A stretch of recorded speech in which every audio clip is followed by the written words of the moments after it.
Sweet, we got it in Spanish. Okay. I'm gonna go ahead and get us started.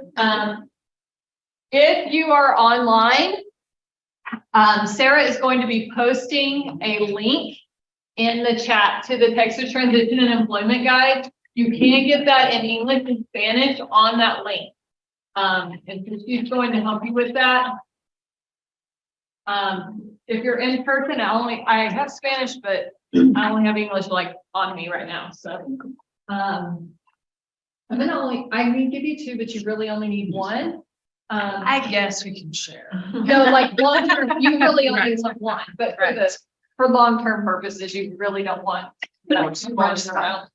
Well, you want all the notes in one section. All right. All right, so my name is Amy Reeves, and I'm the transition consultant here at Region 10. I've been here like 3 months, and I love it. So y'all are my first parent group here to get to work with, so I'm excited about that. We're going to just talk about the Texas Transition and Employment Guide today and how it applies to you as a family. And this is from birth to adulthood. They have milestones throughout.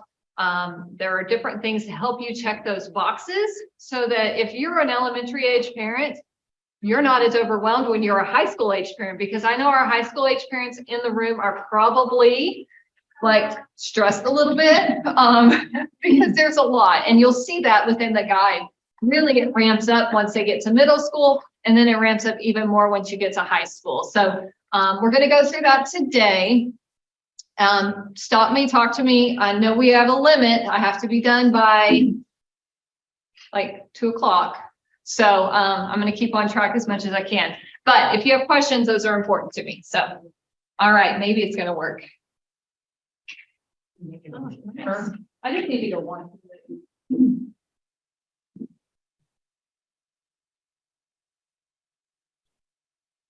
Amy, are you replacing someone who left? Sandy Cox is retiring. So she retires in January. So I know. But she's been my mentor for 7 years. So it's gonna be okay. I promise I'm gonna try my best to fill her shoes. All right. So when you're looking inside your Texas Transition and Employment Guide, the first page here is going to be just a table of contents, and you can see all the different areas that this guide covers. It's going to start and just going into what is the basics of transition and what does that mean? And then it goes into the rights of the child, okay? Because students, once they turn 18, just like you did, even though they have a disability, they are their own legal guardian, and they make those educational decisions. They make those medical decisions. And so how do you plan for that as you're going along? From there, it'll go into different careers and how do I figure out what I want to do? And then kind of talks those families and those students through that. This guide is written for students, and so it uses student-friendly language. It's not going to use all the legal archetype terminology that you hear. And so it's going to be a really great tool for you. College, we talked about that a little bit this morning with Jessica Garrett. It's going to go into how do I prepare for that and what do I need to be doing there? How do I be involved in my community? How do I plan financially? Health is a big one that we forget. And so this guide has made it a priority for families. And so it gives you some tips on where to go to help plan for that as well. My favorite section, I'm not even going to lie, is the yellow section. Okay, the next steps is my favorite, and that's where I will spend the majority of my day today because it is just that. And then finally, there's some resources within this guide. So when we're looking at transition planning, this document here is going to give you some of those abbreviations that they say in those ART meetings. Like, I know that I have a half brother that I help raise. Okay, he has a disability, and I have been in education this is my 11th year in education. I took him and went to an ARD meeting 2 years ago for him, and it was the scariest thing I'd ever been in. And I sit in ARD meetings, and this is my job. It was still scary. So I can imagine as a parent kind of what that feels like. now that I've lived it, right? So you can go through some of this stuff and it gives you some idea of kind of what should be talked about so that you have that background. But then it talks about all those acronyms because we all like to talk in ARD. Okay, fine. It's ARD review, dismissal, something or another, right? So this is going to tell you what all of those things mean. And so you can have that kind of as your cheat sheet. Going into it, I'll cover a lot of the book from this screen because it kind of has all the little different areas together. We're on page 4, I believe, of the book. The biggest thing I want you to know is that our teachers, our schools need you as a parent. They need your student. They want and need your input. I know sometimes it may not feel that way, but they really do. Because you're the one that has to implement this when the yellow school bus stops coming. Okay, and so they need you to be able to be there to help them.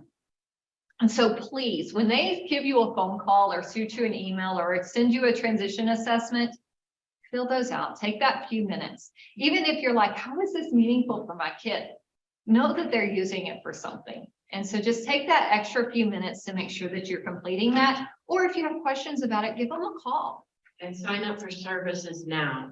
But we're going to get there. I just wanted them to do it right now. Yeah. Stop what we're doing. Everybody. Yeah. No, I agree with that too.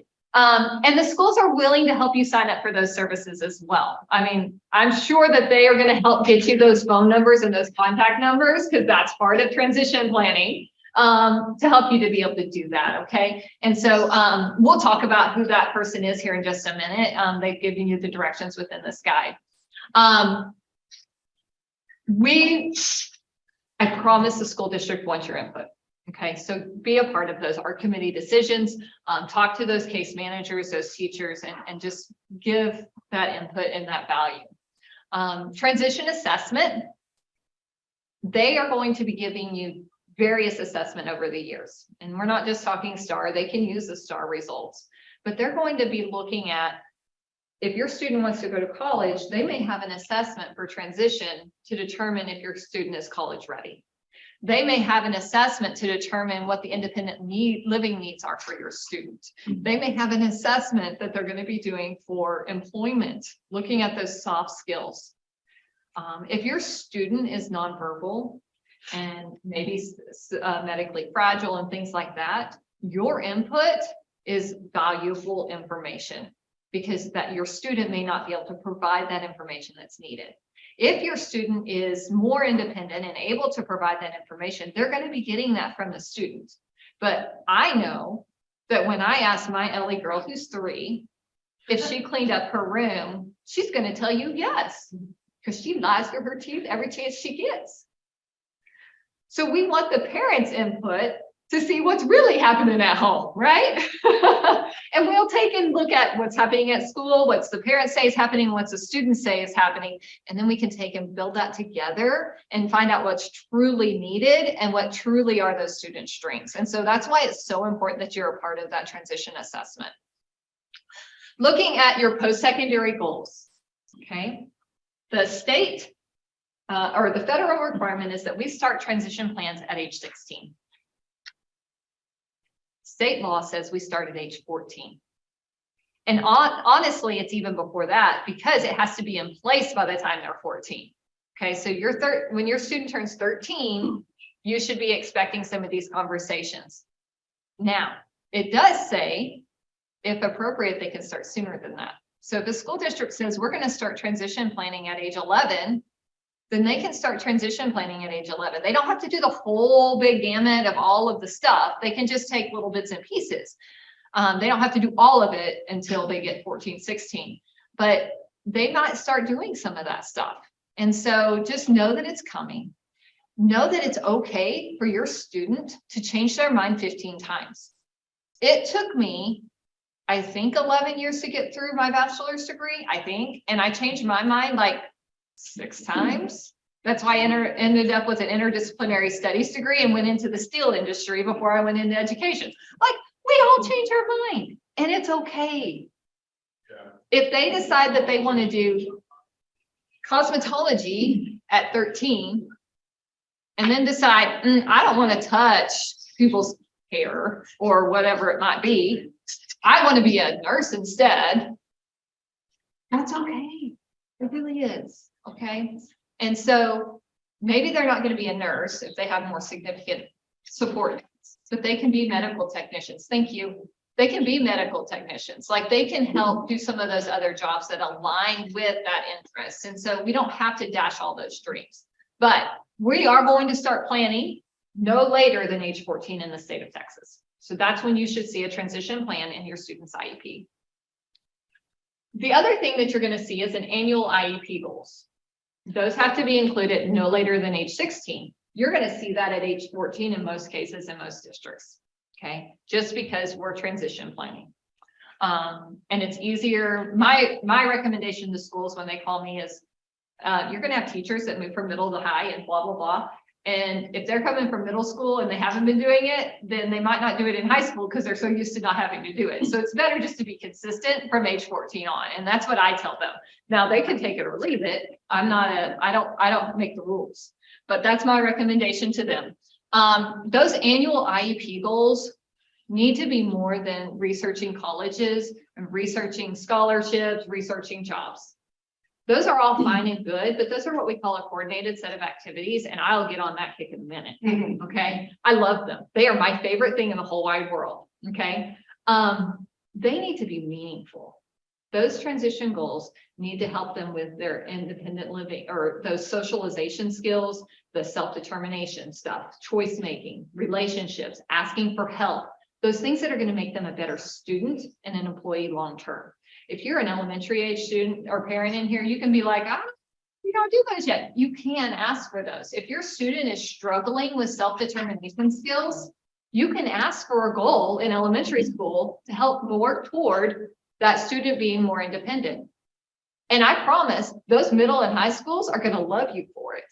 Now, I'm not saying the elementaries are going to, but the middle and high school are going to love you because you've already set your student on a path to being more independent. And that's going to lead to better employment, and that's going to lead to better educational opportunities for your student. Okay. Why are y'all laughing in the back? You're making me feel like I'm doing their saying something. We work today. Programs. Okay. CFB, and if they had a self-determination goal in Elementary. at 3 years old, that would be awesome, because we still get students who are not toileted.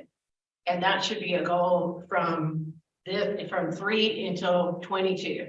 But I'm laughing because teachers are like, oh, quit asking questions. You know, if we advocate for that, and I've done that, and then the kids are asking questions, they're like, why? Why did you teach them how to ask questions?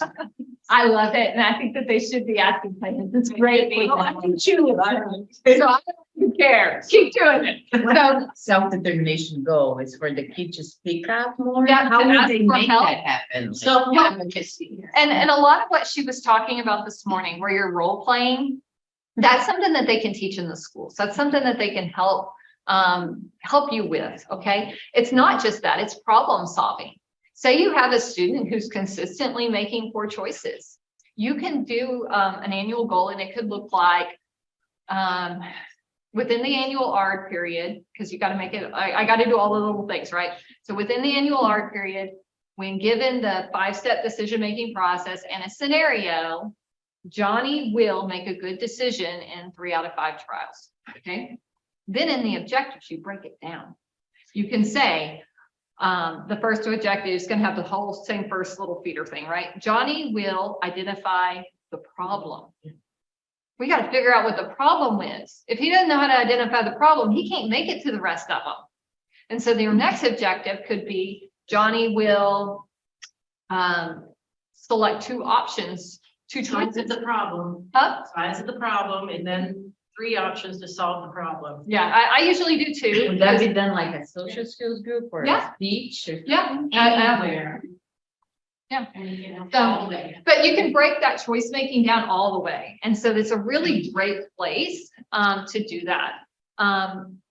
Yes, your school district can check that box of compliance if it's a research goal and whatnot. Okay. I'm just saying that from a personal perspective, those self-advocacy, self-determination, those behavioral skills, those functional skills that they need matter.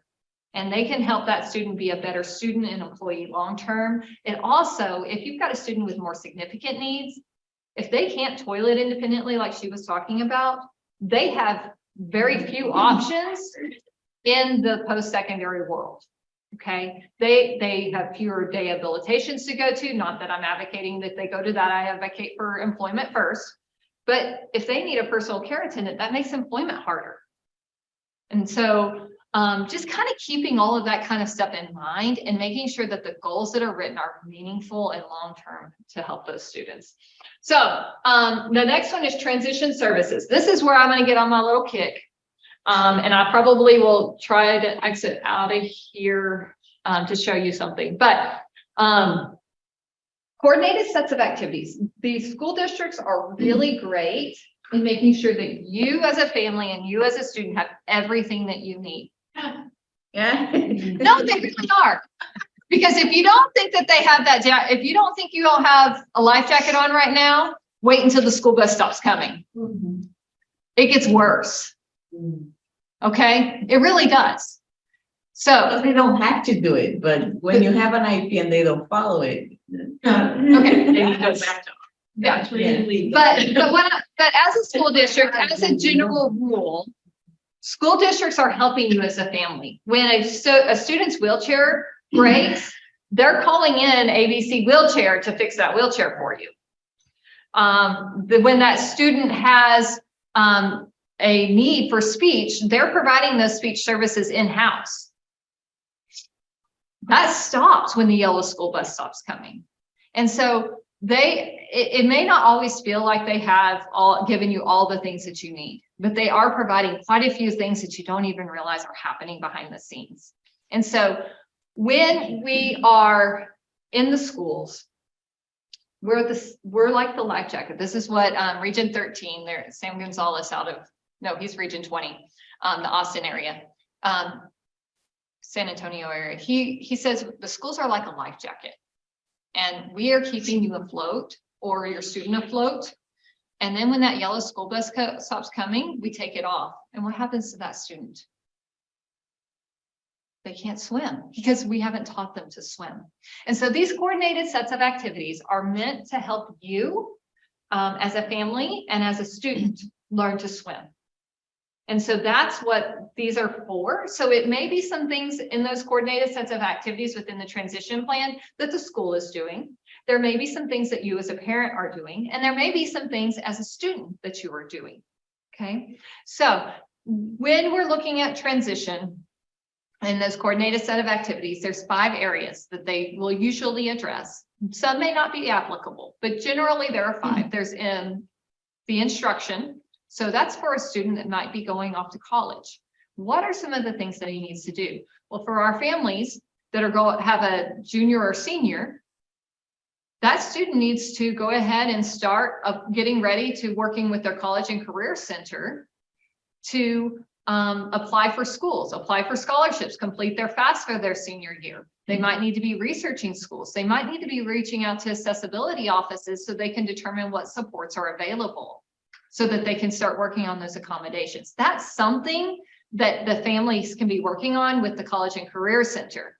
Because our case managers, they know a lot and they try to do a lot. But those College and Career Centers know it all when it comes to college and career, right? So let's use those experts where we can use those experts. Then, so that's an example of an instructional one.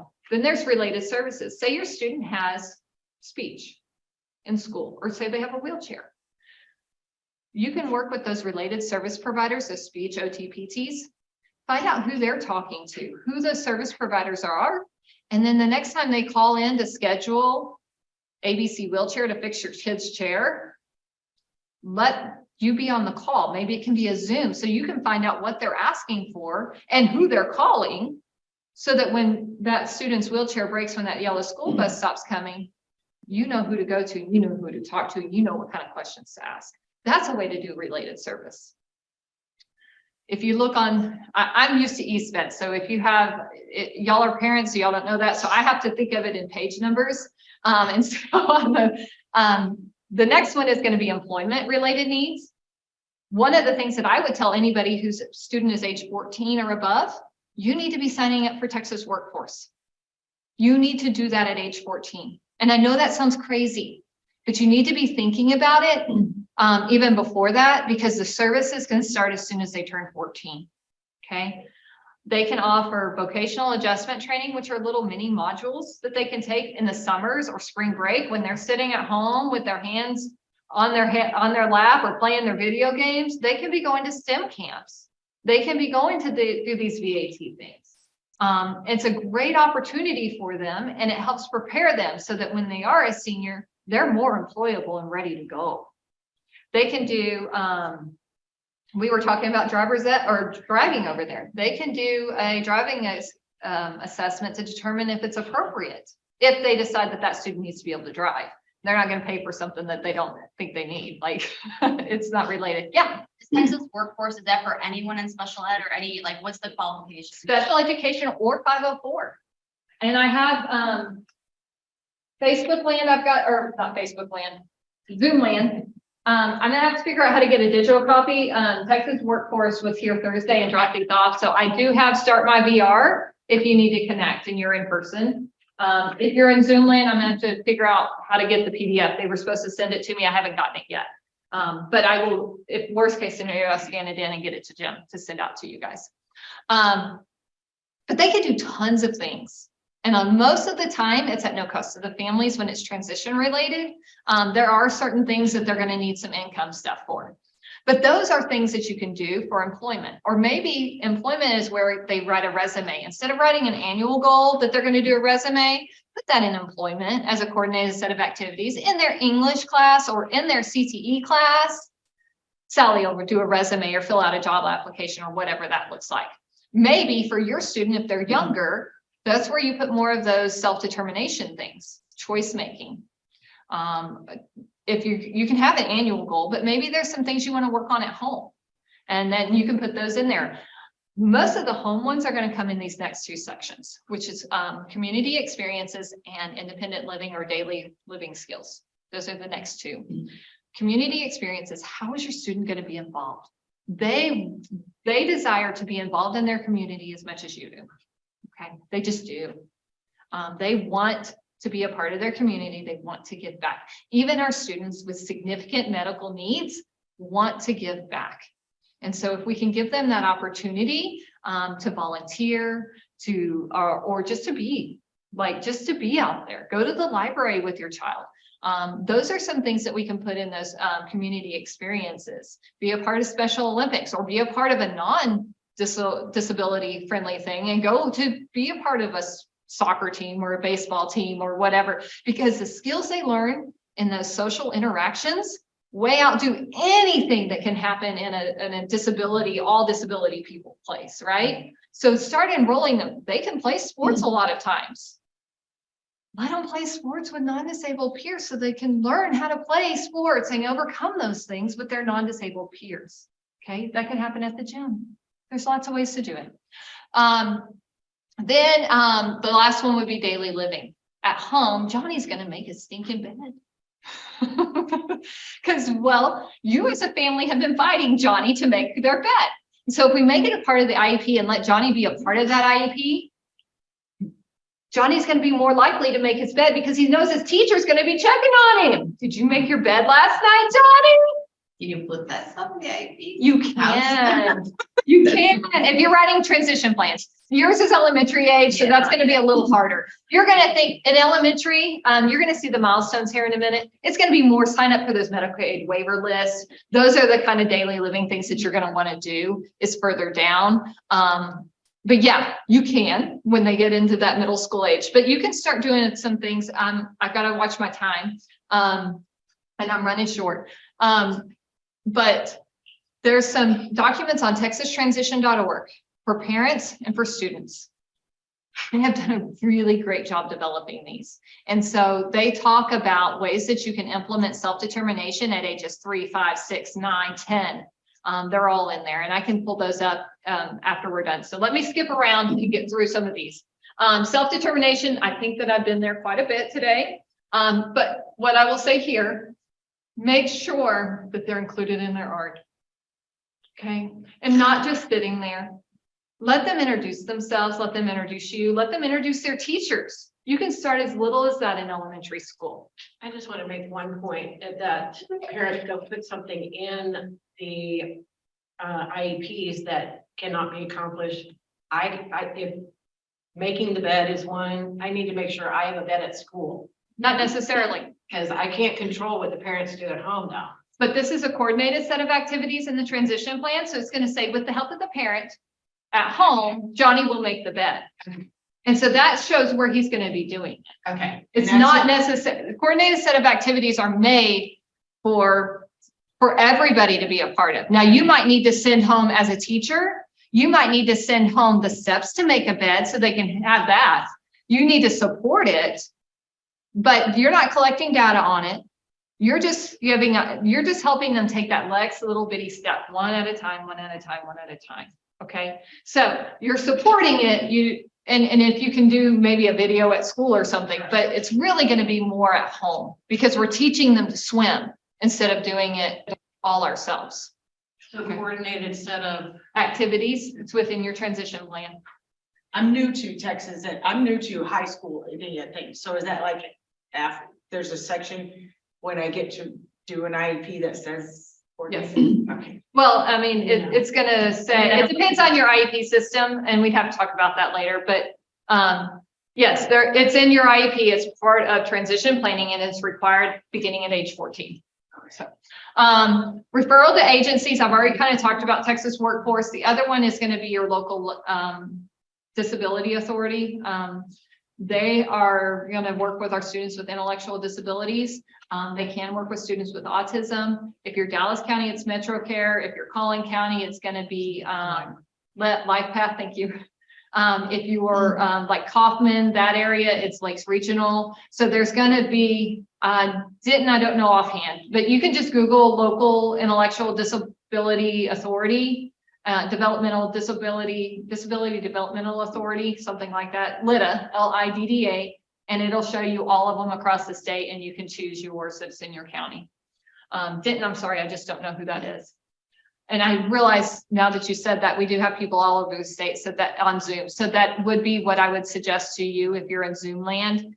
Just Google LIDDA to find out who that is. They offer case management. They can help you sign up for the Medicaid waivers, which is critical because those are 15 to 20 years. So you need to do that in elementary school. If your student has an intellectual disability or some of those more significant needs, you want to get on it. You can even get on it if you're not sure if your student meets the qualifications, get on the list, and they can only tell you don't qualify when your name comes up. So that's something to kind of think about. And then it's got transfer of rights, which we talked about a minute ago. So I cover most of my slides on that slide because it's all on one. One day I'm going to remember that I have them there. These are the things that you're going to see within an IEP that is required by federal and state law. You're going to see, it started at 14, you're going to see student input, you're going to see post-secondary goals, you're going to see transition assessment. We didn't talk about course of study. 8th graders all have a personal graduation plan put in place as they go into 9th grade, or they might do it in 9th grade, but they have to have a 4-year plan in place. Just advocate that your student's course of study aligns with what they want to do after high school. If they want to be in nursing, then have them take medical terminology. They might have to have it modified. That's okay. It can be modified. Okay, it can be.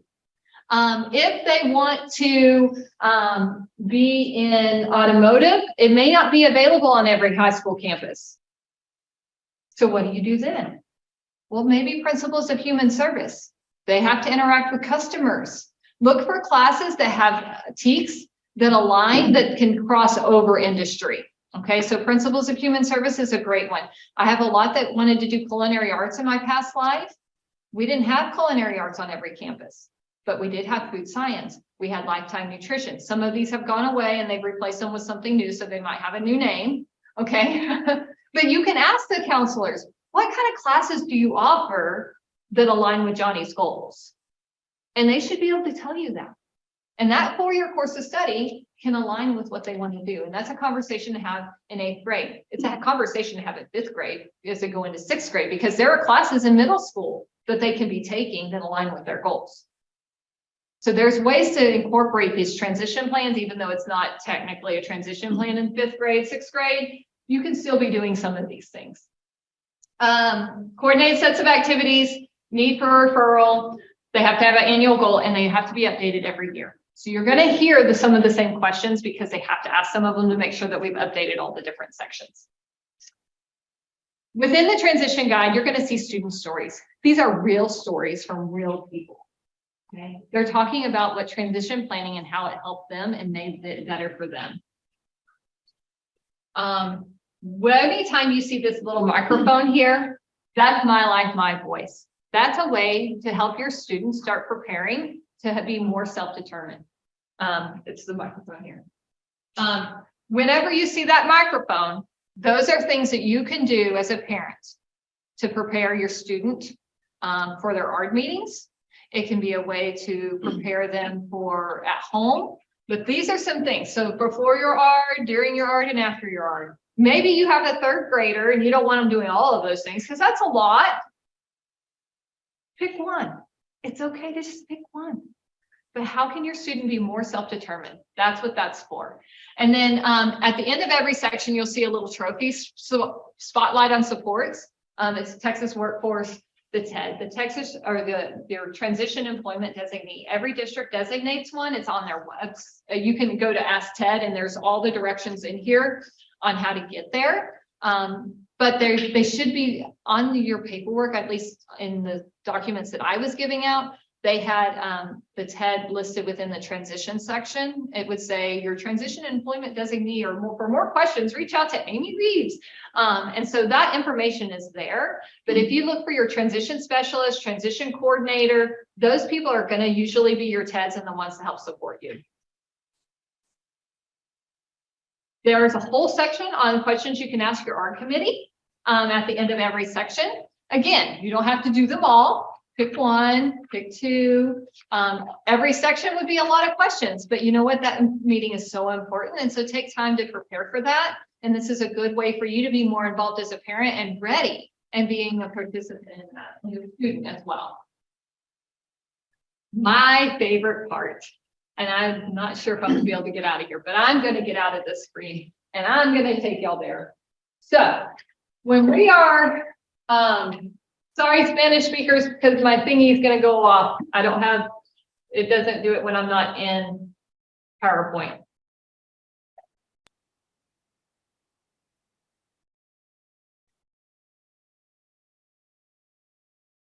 Hoping Zoomland can still see me, but I'm not sure. Oh no, it's paused. You can't see me. Let me reshare.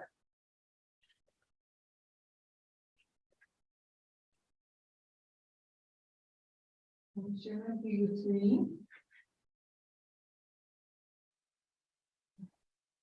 Where is that going? The transition. Oh, next steps. Thank you. All right, so we're going to Texas transition. This is what happens. I did it differently so I could get the subtitles and it's not all linked together. So I just Googled Texas transition. It's texastransition.org. I'm clicking on employment guide because that's where I'm going. It's available in English, Spanish, Korean, Vietnamese, and Chinese, and they're going to come out with some other versions later. But for the purposes of today, and I want to be able to show you guys the next steps because it's my absolute.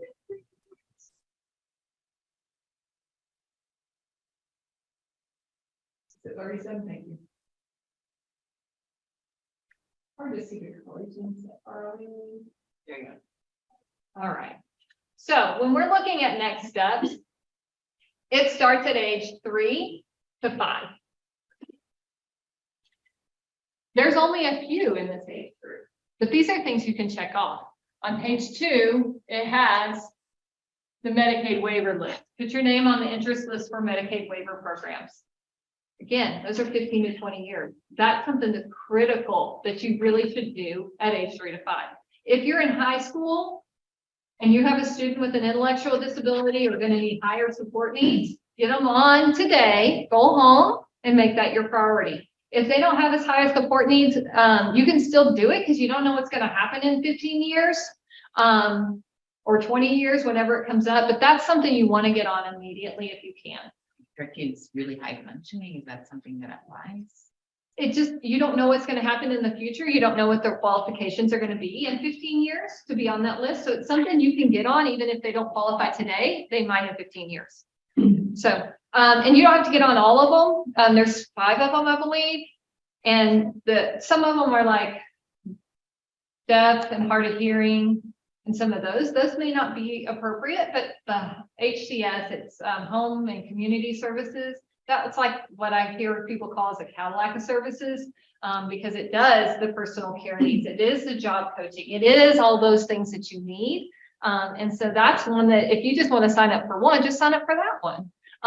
And just so that you have your kid's name on it. And then if they say, no, they don't qualify when their name comes up, it took you maybe 30 minutes to get their name on it, and you follow up each year to say, yeah, we're still here. But anyway, so when you're looking at this thing, there's not many in elementary school, right? But ages 6 to 10, there's only a handful. Don't try to tackle them all. Parents, don't. Look at what's most important to your family right now and do those. And then after you tackle 2 or 3 of those, pick the next 2 or 3 and tackle those. Don't try to eat the whole elephant at once. You're going to get stressed out and it's just not worth it. Okay. 2 or 3 at a time, then the next 2 or 3 at a time.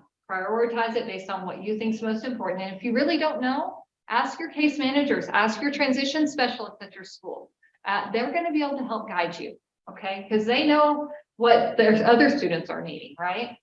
But when you get up to ages, there's 11 to 14, it gets a little longer. Ages 14 to 18, guys, this is 2 pages of check marks that you can make. It's a lot. So if you start younger, it's less because some of them are duplicated, like get on the Medicaid waiver. I think they put it in every age category because it's that important. But some of those things, like not all of them are going to be applicable, and that's okay. Maybe those are the ones you go and like put a line through. I'm not doing this one. I don't need this one. It's okay to do that. And I'm almost out of time because it's 1:50. So I just want to take you to one other tool here within the site that I was kind of referring to a minute ago. If you go under resources and you go to families, no, go to resources and go to early childhood education right here, early childhood. If you scroll down here to the bottom, there's tons of resources, guys. I can't even begin to tell you what's all here. There's a lot of great things. My favorite right here is the quick reference guide. And the reason that it's my favorite is because on page, I've got to just scroll until I find it. Hold on. Hold, please. I told Sandy was stealing her phrase. Right here, strategies to build self-determination, ages 3 to 5 and 6 to 8. That's just for choice making. Then it goes into problem solving. If you've got a student that's older than that, and they still need to work on some of those skills, there's some areas that you can still do that will help you to be able to help them. So like providing choice in learning activities. That's something they can do in the classroom. Well, maybe at home you're providing choice in food or what activity they do or when they do their homework. Do they have to do it right when they get home or can they do it an hour after they get home? Give them some choice, and that's going to allow them to be more successful long-term. Problem solving is the same way. Sometimes we might have a student who's 18 years old, but their IQ and all their functioning level is more at a 5-year-old or a 6-year-old. These are going to be appropriate for them. Those are age appropriate things that you can do. Okay, just make sure you're not giving them little kitty puzzles. Give them real puzzles. Like make the things that they're doing the same as somebody their own age. Okay, and just adapt it as best as you can. All right, I am 3 minutes over. I apologize, but I can be here for a few minutes if y'all have any questions. I don't know what's going on in chat. I see 7 down there. Looks like the evaluation link. And then that's the link to the next session. Oh, the link to the next section. Okay, so no questions there. Does anybody have any questions before we hop out? Okay. Thank you. Transition.org. Oh, okay, got it. And if you need Texas workforce, I've got that too. That, just to hang on to for